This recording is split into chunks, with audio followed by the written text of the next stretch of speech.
What you chewing on, buddy? What? I'm not talking to you.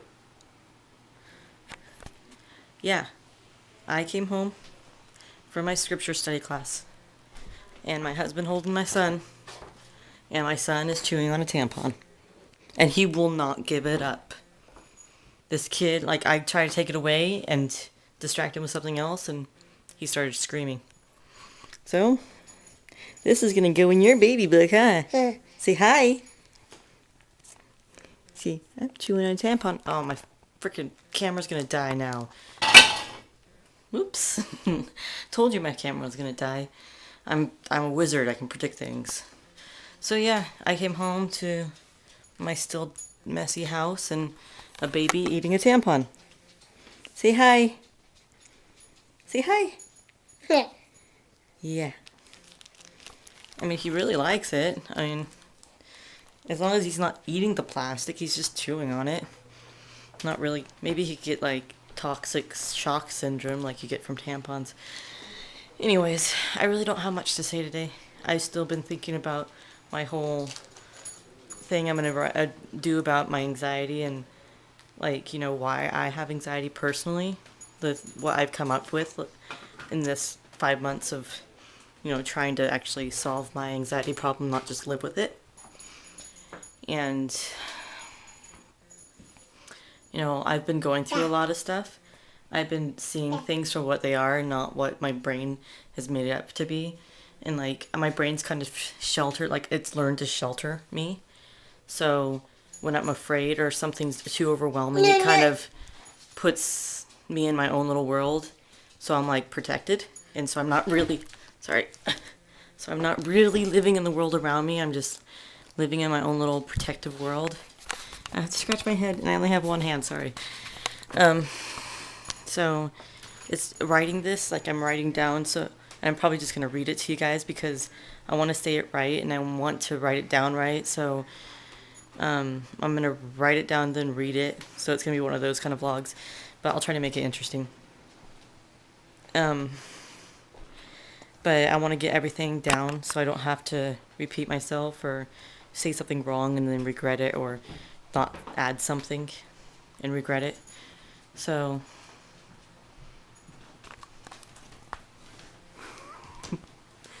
hi. You wave too? Yeah, good boy. You make some grape juice. Okay. So yeah, there's not really much to say right now. But actually there is. I've come to the conclusion that I'm in a dark room. That's not the conclusion. Sorry, guys. I dropped you. That after my seizures with my son, after that, I've somehow made it up in my brain, and I was not told by a doctor because I've been checked out by doctors, and they said I was healthy as a horse, but somehow in my brain that I've come to the conclusion that I am this fragile, could pass out, die any moment type of person. And I'm coming to slow realization that it's just all made up in my brain, that fact. And I'm actually a healthy person, except for mental status. But, like, physically, I am healthy. I do have a bit of vision problem from my seizures. I get little, like, spots or flash bright spots, like if someone took your picture, but not like if someone took your picture, but they were like a million miles away, and so there's like a little twinkle. And, you know, sometimes they're bad, sometimes they're, you know, not so bad. Besides that, the only damage that the seizures did was just with my psyche and my memory. My memory's been really bad, but I think that's also to do with the fact that I've been, you know, sleep deprived for 10 and a half months. But it's kind of cool to come to the conclusion that, you know, it's just in my head that I think that I'm fragile and, you know, could die any minute. And it's actually not a proven fact that, you know, I'm sick or I'm hurt or anything, because I'm not, really. So I just thought that was really peaceful. Like, I finally come to with terms that, you know, I'm okay. And that's a good place to be.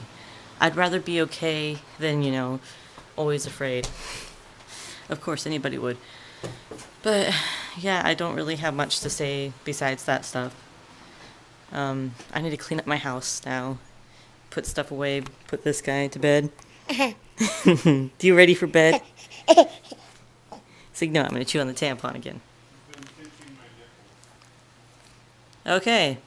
I bet this guy's hungry, huh? Needs diaper change. Need some nin-nins. Huh? Do you need some nin-nins? He grabs my shirt. That's what he calls nursing. Uh-oh.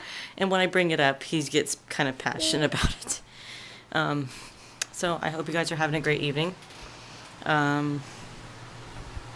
I love to hear from you guys, and I love that you leave comments. It makes my day so much better. And tonight I'm going to sit down and write back all you guys because it's been like 2 or 3 days. People keep on leaving comments, and I read them and I'm enjoying them. But then I'm like, oh, I'll write back later. Oh, I'll write back later. I'll write back later. And it's like 3 days later. I'm like, oh, crap, I need to write back.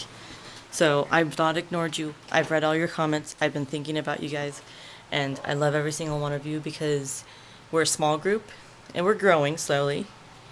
But it's like my 24/7 support group because I know you guys have my back and I have yours, and it's just nice to know that you guys are there.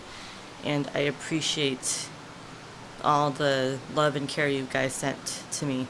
And even if you haven't sent love or care, I still appreciate your presence.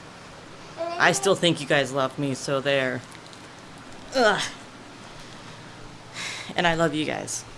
And you know that's been a hard thing for me to say, to like, I've always left the I love you type things for like loved ones, like family or my husband or my baby. And I've never been able to say I love you to friends or, you know, just people besides family and my offspring. But it's just, I don't know, I've always found an issue with it. I've just felt kind of icky and uncomfortable. But, you know, I've come to conclusion that, you know, I love you. It can be used in different forms and different degrees. And to a degree, I love you guys because you give me hope. So I will talk to you guys later. I'll talk to you tomorrow. I've been faithful every single night, even though I don't want to sometimes. Sometimes I'm just tired and I want to go to bed, or sometimes I just don't want to make a vlog because my face is all broke out. I'm so vain. But I've been, so far, you know, this every day, what day is it? Like 7? A whole week? Yeah, whole week. I think it's the 7th. I don't know. I'm oblivious to time. So I hope you guys are having a great night. I've said that a million times now, and things will get better. They really will. Have a great night, guys. Talk to you tomorrow. Say bye-bye. Bye-bye. Good job. Bye-bye. I hope I'm getting that on camera.